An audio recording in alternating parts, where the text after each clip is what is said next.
Today, we're going to explore a topic that has puzzled many people for centuries: derealization. For me, derealization feels like I'm watching myself from the outside. Like I'm not really here. It's like I'm living in a movie or a video game and everything is happening around me, but I'm not really part of it. That's a very common experience for people with derealization. It can be a very scary feeling, and it can lead to anxiety and depression. So, what causes derealization? Well, it's usually associated with trauma, anxiety, depression, or other mental health conditions. It can also be a side effect of certain medications or drugs. But where did this condition come from? Let's travel back in time to the 1950s and find out.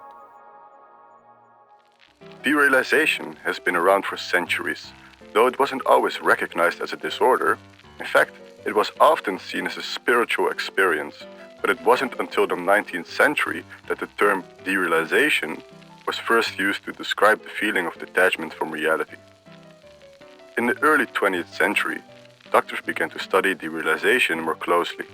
They discovered that it was a symptom of several different conditions, including anxiety, depression, and post-traumatic stress disorder.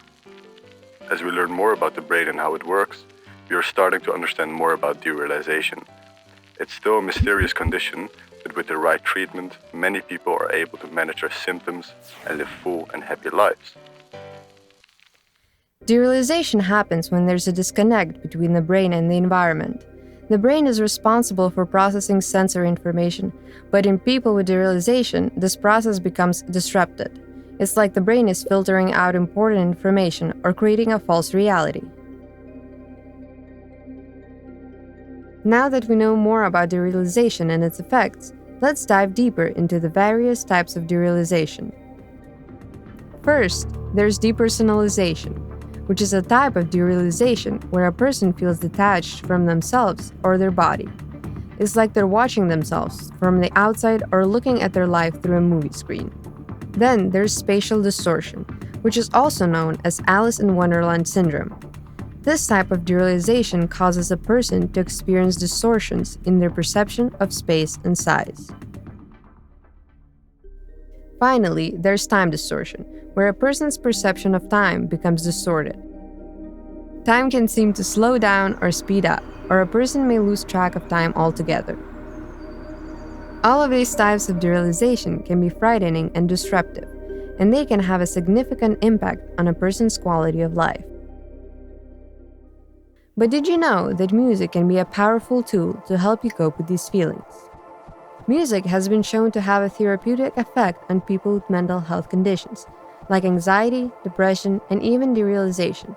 And when you're experiencing a derealization attack, listening to fast-paced, heavy music such as the music created by the artists Have a Nice Life, Sewers, and Kokio can help to ground us in the present moment and provide a sense of comfort and security.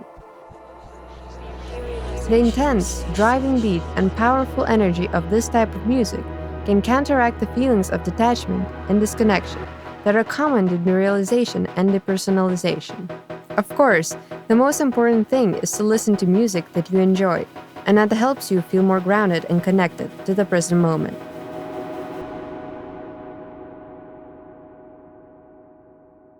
So, if you're experiencing a derealization attack, try putting on some headphones and listening to your favorite music.